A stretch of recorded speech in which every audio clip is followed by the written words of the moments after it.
이번에 내란숙의 윤석열의 석방 사태는 검찰의 시간 끌기와 즉시항고 포기에 책임이 있습니다만 지법 판사의 지법부장의 이 시간 잘못 잰 것과 어찌된 건 거기서도 대법의 판단을 받아라고 했던 것 아니겠습니까? 예. 근데 지 부장 판사는 왜 본인이 공동 집필하고 상호 감수했던 형사소송법 해설서의 내용과 배치되는 판결을 한 것입니까? 그 시점의 차이가 있고 또 어떤 판단 그동안에 어떤 이론적인 근무하다 보면 판사님들 생각도 바뀌시니까요. 법 해석이 바뀌시는 겁니까? 저 같은 경우에도 법관생활을 하면은 이제 기본적으로 이제 좀 사안을 바라보는 관점이라든지 이런 부분 좀 변동이 있긴 있습니다. 제가 지부장 판사의 그럼 그 최대한 그 판사로서의 이 법 해석과 여러 가지 이 고민을 선의로 해석했을 때 내란수 윤석열이 만약 탄핵이 인용될 경우에 관저에서 방 뺄 시간을 준 거로 이해해도 되겠습니까? 제가 답할 내용은 아닌 네. 것 같습니다. 법무부 차관님. 네. 이 검찰의 실책 두 가지 중에 시간 끌기와 즉시항고 포기 두 가지를 지적하지 않을 수 없는데요. 검찰은 23일로 이 사건 이첩 받을 때 기소하지 않고 바로 또 구속영장을 신청합니다. 네. 그렇습니까? 네. 왜 신청을 했습니까?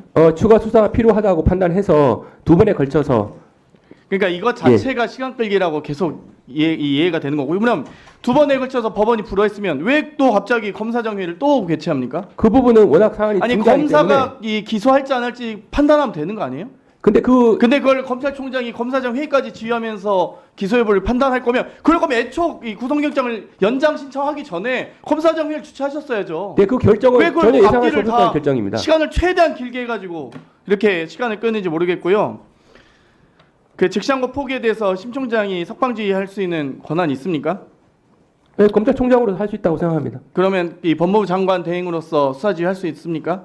총장에 대해서는 할 수 있습니다. 그렇죠. 그러면 왜 총장에 대해서 수사지휘 안 하십니까? 방금도 이 법원의 판결 그리고 석방지휘한 것에 대해서 잘못된 판단이라고 아니, 생각하신다면서요? 법원의 결정이 부당하다고 말씀을 드렸지. 법원의 판결 부당한데 다투는 거기에 대해서 항소 위원이 포기를 만든답니다. 하잖아요. 예. 그러면 거기에 대해서 수사지휘 할 수 있잖아요. 아닙니다. 장관 대행으로서. 그러니까 부당한 법원 판결에 대해서 위헌적인 수단으로 다툴 수 없기 때문에 즉시 그러면 항고를 포기할 수밖에 없었습니다. 앞으로 계속 그러면은 그 대검이나 검찰은 앞으로 이제 구속 취소 나오면 법원의 판결 존중해서 시간 단위로 계산하실 건가요? 일 단위로 계산 안 하고? 왜 근데 대검에서 또 일 단위로 계산하고요? 아니, 그러니까 앞뒤가 안 맞다고 하는 거예요. 그러니까 기본적으로 시간 단위로 해서 거기에 대해서 법원의 판결에 대해서 부당하다고 생각하셨는데 검찰이 시간 단위로 한다고 했다가 또 하루 만에 말을 바꿔서 일 단위로 한다고 산정을 한다 했어요. 그러면 둘 중에 하나는 부당한 거 아닙니까? 검찰의 입장은 바뀐 그럼 적이 둘 다 없습니다. 맞습니까? 시간 단위도 맞고 일 단위도 아닙니다. 맞습니까? 1단위로 사유가? 한다는 것이 저희가 환기된 원칙이고 법원의 결정에 대해서는 수긍할 수 없습니다. 그러니까 둘 중에 하나는 잘못된 거잖아요. 대검이 한 사건에 대해서 시간 단위로 계산했고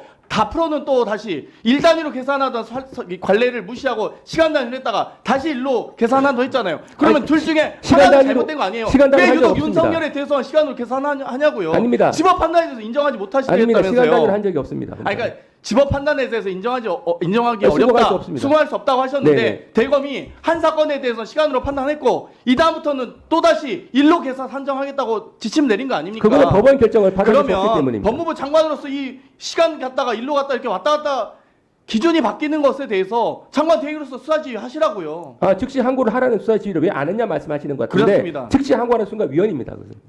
왜 즉시항고하는 순간 위헌입니까? 아니 이미 영장주의 자체가 이 구속 계속 여부와 구속 여부에 대한 판단을 그 검사가 과정에 수행할 수 없다고 되어 논의까지 있습니다. 바로 하셨어야죠. 무슨 법무장관 대행이 대검에서 논의하는 사안 자체를 저희도 밤새 12시까지 법사위 기자회견 한 것도 아시나요? 그건 아세요?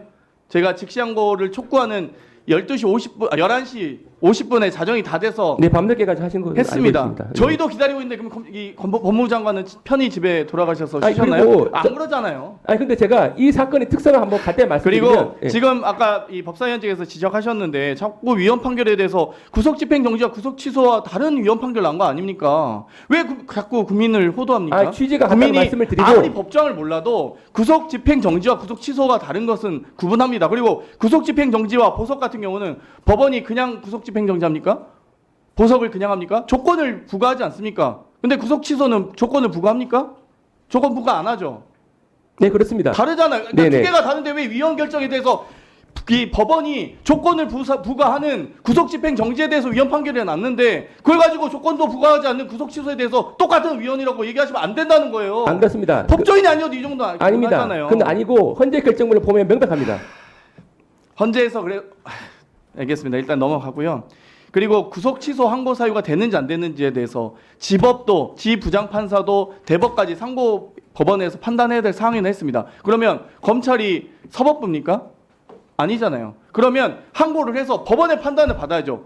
그러니까 제19 감싸기, 봐주기 수사, 봐주기 기소, 네. 제 마음대로 기소 이런 비판 받는 거예요. 검찰이 문 닫으려고 작정을 한 거예요. 네, 이제 그 부분은 좀 설명이 필요한데 이 사건의 특수성이 다른 경우에는 기소된 이후에 그러니까 즉시 상고 대해서 안 문제된 했잖아요. 경우인데 그러니까 안 했잖아요. 이 경우는 거기에 기소 대해서 자체의 지적하는 적법성이 거고요. 논란이 될 수 있는 부분입니다. 알겠습니다. 그러니까 그 다음 위원장에게 발언 신청하시고요. 그리고 구속 즉시 항고에 대해서도 최소 세 번의 이력이 있더라고요. 지금 23년에 울산지법에서 구속 취소하자 이 모 검사가 즉시 항고해서 항고한 적도 있고요. 대전에서 비슷한 사례가 있고 의정부 지법에서 구속 취소한 있습니다. 사례가 있는데 네. 즉시 항고해가지고 피고인 재수감 됐어요. 의정부 이 사건에서 사건도 석방을 했습니다. 그러니까 재수감 됐잖아요. 피고인.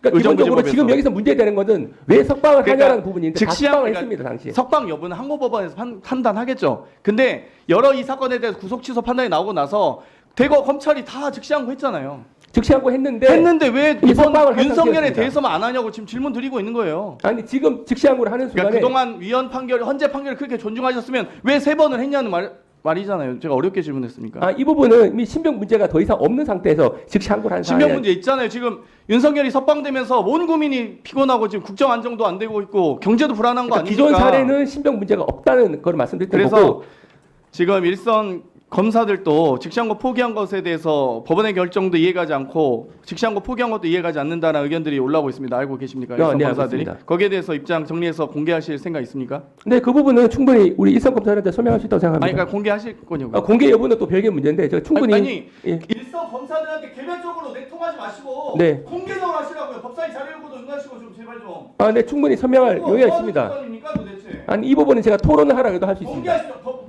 법사위 예. 요구하십시오. 저희 법사위 예, 예. 공개로 공개로 저희- 하겠습니다. 예. 법무 차관 네네. 답변 태도에 대해서 지적합니다. 교원 영색하지 마세요. 아니 무슨 말을 그렇게 합니까? 법원의 판결에 대해서 부당하다면서요. 네 그렇습니다. 그러면 항고해야죠. 항고하는 순간 그게 말이 기억이 됩니다. 맞잖아요. 부당한 명령이지만 따르겠습니다. 라고 말하는 것과 똑같아요. 그리고 그 항고한 부분에 대해서는 상급심에서 판단해봐라. 라고 지부장 판사도 그렇게 판결한 거 아닙니까? 부당한 판결입니다. 따르겠습니다. 부당한 명령입니다. 따르겠습니다. 이래서 내가 교원 영색이라고 하는 거예요. 좀 들어보세요. 말이 안 맞잖아요. 들어보면 이유가 아니, 있잖아요. 위원장이 그 부분 설명. 사랑하기 때문에 미워합니다. 이거하고 전혀 똑같아요. 다른 차원을 자꾸 말씀하시는데요. 답변을 정확하게 각도 있게 하세요. 장동혁 의원님 질의하세요.